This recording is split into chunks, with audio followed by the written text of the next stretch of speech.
Hello, I'm Monica Price and welcome to Cuppa TV. On today's show, I'm joined by a young man who from personal experience is now organising a charity dementia memory walk. We welcome Lee Allen. Also on the show today, get ready girls, we have the Pleasure Boys with us today to talk about their lives as male strippers and life on the road.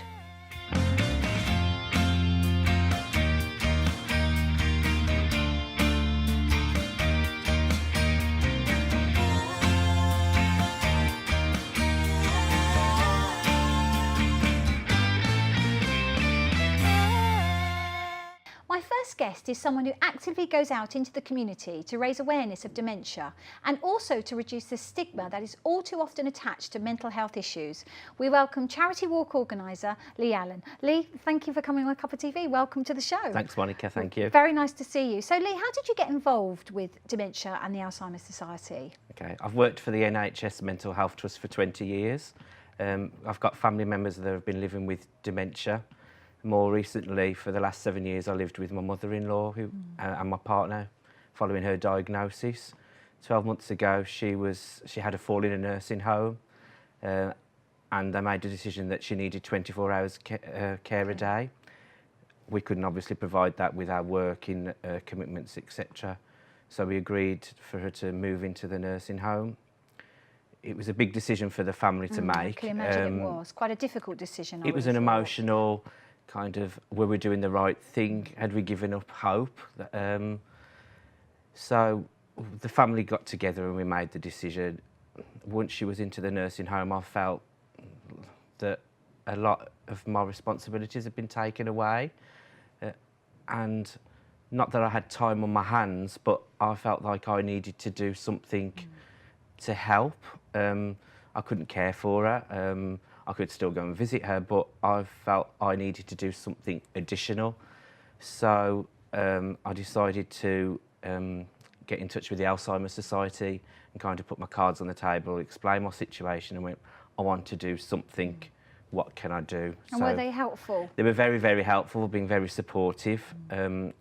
Recently I've signed up to become what's called a Dementia Friend Champion. Oh, Dementia Friend Champions. What does that involve, Lee? Okay, it was an awareness session I attended that kind of went through what dementia is, because there's a lot of stigma attached to dementia. There is, isn't there? I mean, let's stop you there if I may. I mean, there is a lot of stigma attached to mental health issues, dementia, you know, and you know, when I was looking at it and doing my research, there's so many things. People think it's a natural part of ageing, for instance. Yeah. You know, would you agree that people have got views on it that perhaps not are quite the correct views? It's quite alarming when you're going out to people and talking about dementia, because you ask them as a kind of icebreaker what kind of words are associated with dementia. And one of the top words that people use is the word old. And unfortunately, it's not just old people. As you say, it's not a natural part of ageing. There are young people, people as young as 30, 35, living locally who have been diagnosed with living with dementia. And is it on the increase, Lee? Is it something it's on the increase. Obviously, we're going out and we're raising people's awareness, trying to reduce the stigma so people go out and talk about it. People are afraid to go to the GP to get a diagnosis. Why do you think that is? Again, it's the stigma, the frustration, the kind of not wanting to admit that they have got a mental health problem. But by going out to increase this awareness, people openly talk about it, is getting people out to the GPs to hopefully help get a diagnosis. And because you've obviously gone through it from a personal point of view, you can presumably have empathy and sympathy with the people that you're speaking to. Working and also doing a lot of voluntary work for the Alzheimer's Society, you see a lot of different people, and it's just nice that people are open and can able to talk about it. We can offer advice, but obviously we just diagnose people to the Alzheimer's Society. They're our main leaders, and they're the UK leading charity for dementia. So we just signpost them. We've got personal experiences of it. We're not really allowed to dwell on them to a lot of people now. And what are the 5 sort of areas that you cover when you go out and sort of spread your word really about raising the awareness of dementia, Lee? What do you say to people? It's not a natural part of ageing. It's a disease of the brain. You can live well with dementia. There's more to the people than the dementia. And I've forgotten the last one. Oh no, don't worry. But there's a lot of things though. There's a lot of areas to cover when Yeah. you know when you're talking to people. And do people engage with you? Are they? Yeah, we are do they, a bit of role play. We have a game of bingo, so that's Oh, quite do you? interactive. Yeah, we kind of read out some statements. There's missing words, and people mark off instead of numbers on the bingo card. They mark off the words. We talk about the simple task of making a cup of tea. Yes, absolutely. When we do take simple tasks for granted. Yeah. So how many steps is it to make a cup of tea? And some people have 5, some have 45, and that's just one of the kind of tasks, simple tasks that we do on a day-to-day basis.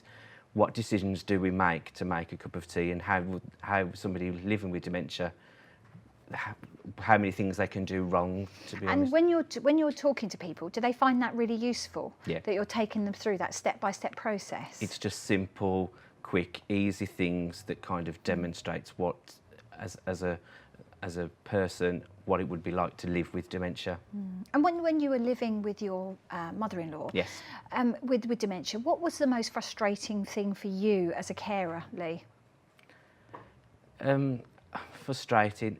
It's not knowing what she's really thinking. When she was first diagnosed, she'd watch me wash up, for example, and she'd be standing beside me, and she'd kind of shout that she didn't like me, and then 2 minutes later, I was the best thing that could ever happen to her.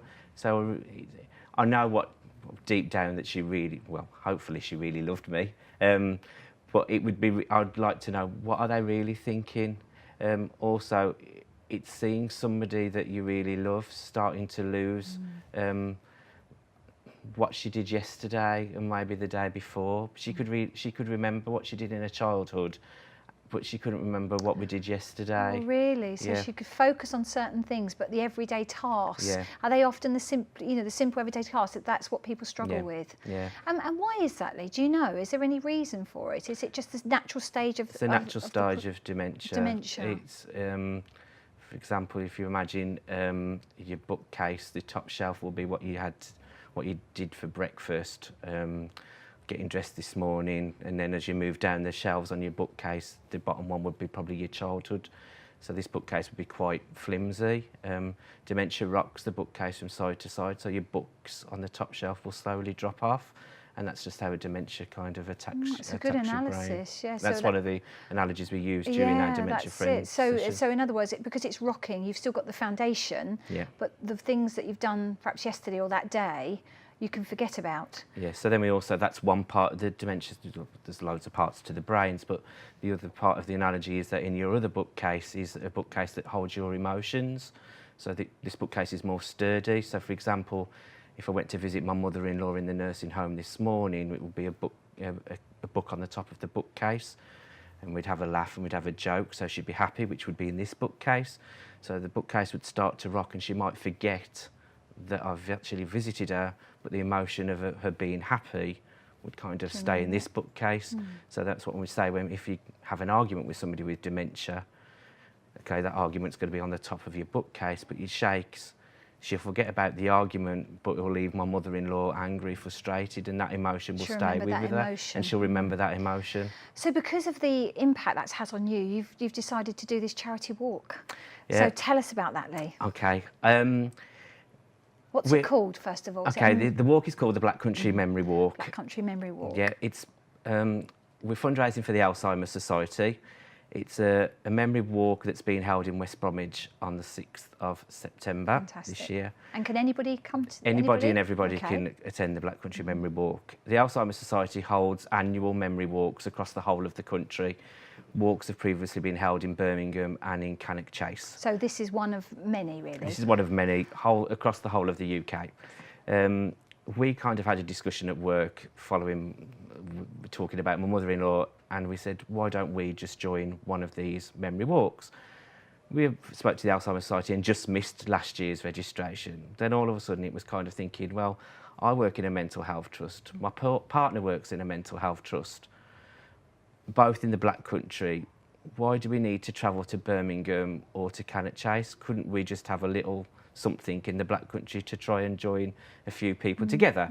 So we was looking at maybe 20 or 30 people. Then all of a sudden, a Facebook page was set up, and then after about 2 weeks, we'd got 80 likes, and now 100 likes, 200 likes. And I was thinking, there's a possibility here to do something locally within the Black Country with friends, family, work colleagues. So we've just gone full on, and hence we're setting up this Black Country Memory Walk. Fantastic. So how many people have you got engaged at the moment? Okay, on our Facebook page we have over 350 likes.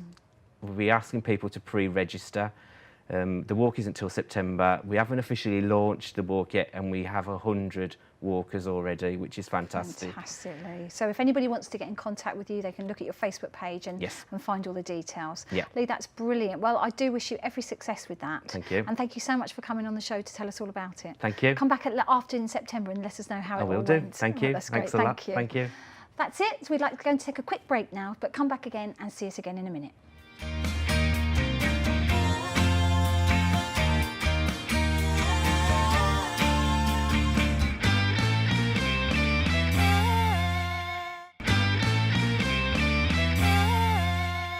Welcome back to Cuppa TV.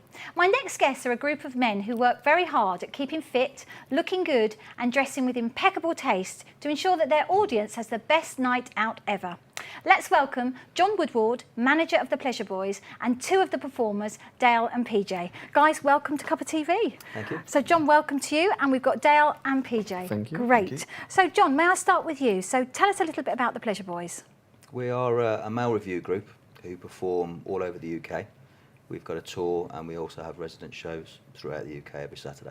Fantastic. And Dale, as one of the performers, tell us a little bit about what you do. I'm still currently studying at University of Worcester, doing a bit of sports business management course. Oh, fantastic. And what about you, PJ? I'm actually full-time stripper now, but at the same time I'm also doing like the choreography for the boys as well.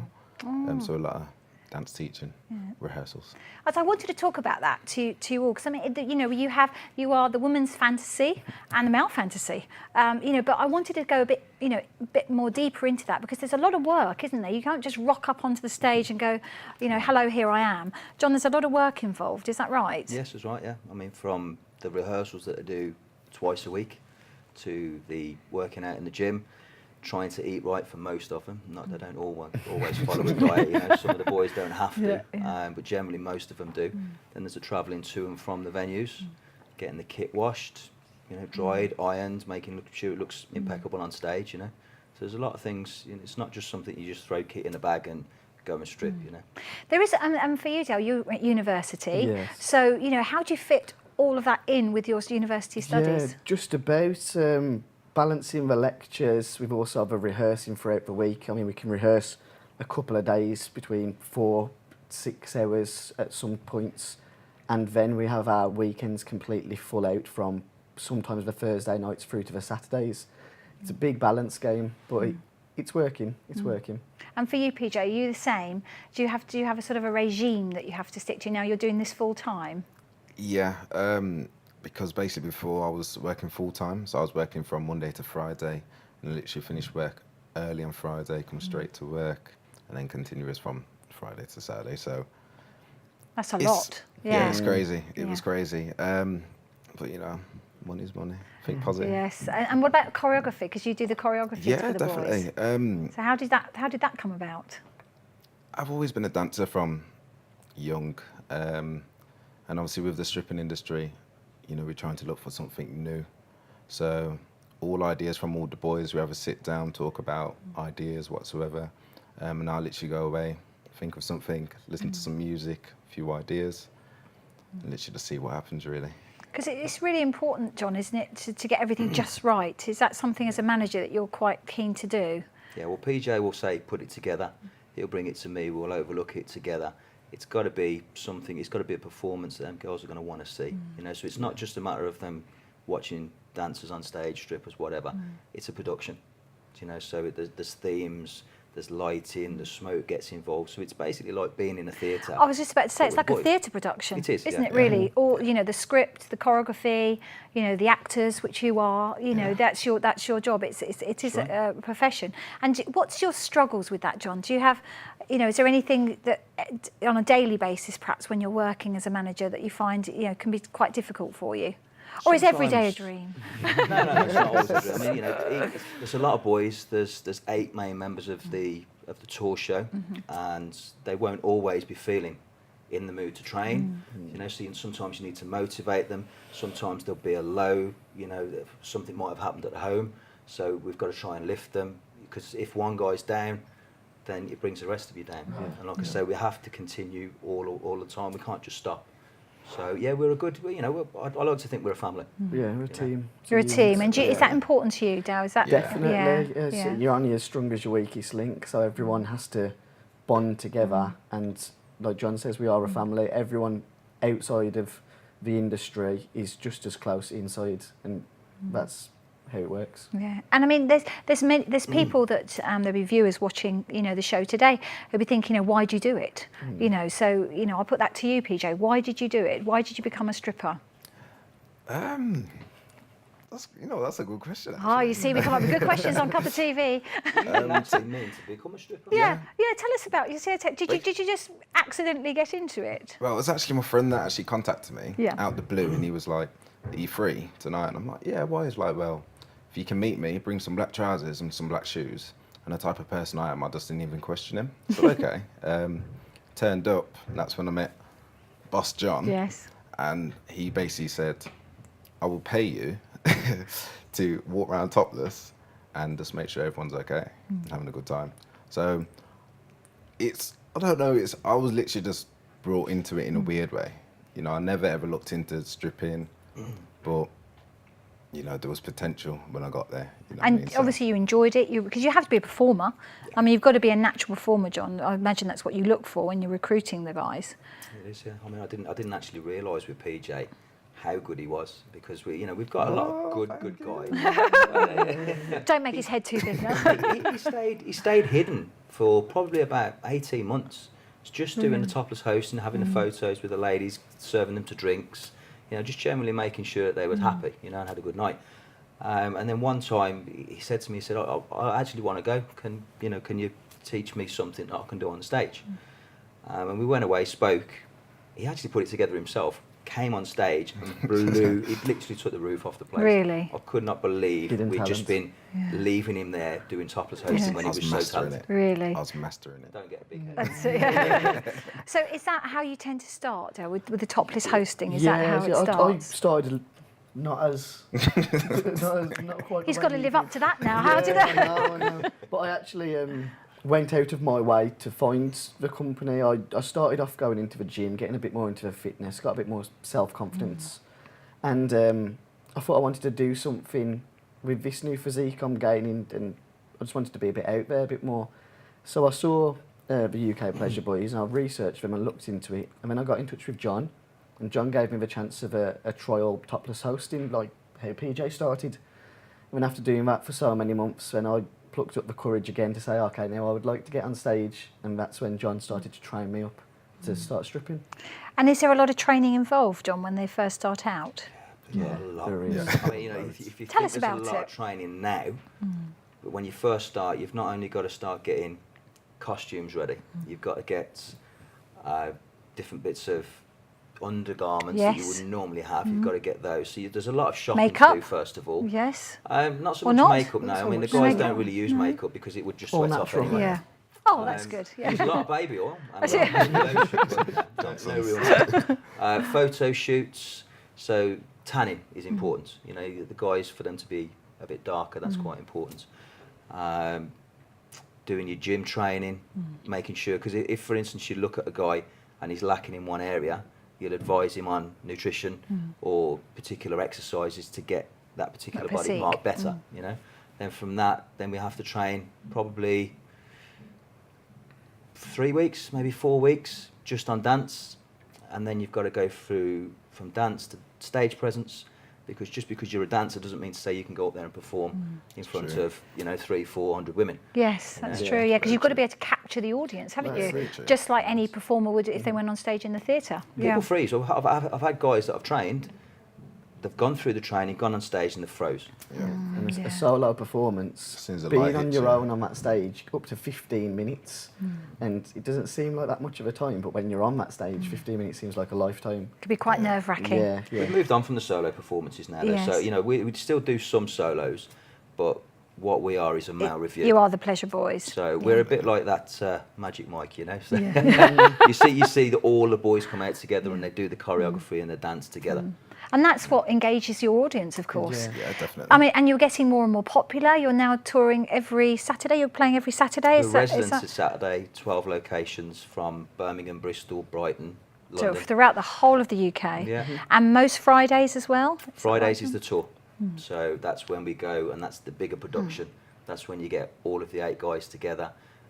You've got all of your tech guys there. You've got your screens, your lighting. It's just, yeah, it's crazy. So that's one. Big. And are you going to be involved with Pride, with Birmingham Pride? We are. Fantastic. Every year. Brilliant. Yeah, we'll have our own float this year Yeah. somewhere with, because we work at the hub, part of the Nightingale.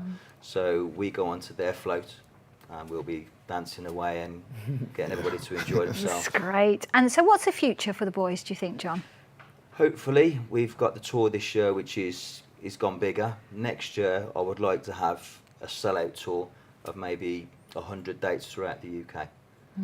So that's a big Yeah, ambition. Very yeah. So guys, are you up It's for going in the that? right direction. Definitely, always. 100%. Fantastic. Well, listen, it's been really good to see you. Thank you so much for coming on the show, and thank you to you, John. And then come back and tell us, you know, perhaps a little bit later on what you're doing on in the year. That would be great. It'd be great Thanks to for see having you. us. Thank you. thank you. Thank you. That's it for today. I'd like to thank my guests for joining me here on Cuppa TV. Please do get in touch with us on the show, either by email or join us on Facebook or Twitter at Big Centre TV. Come back and see us again soon. Bye-bye for now.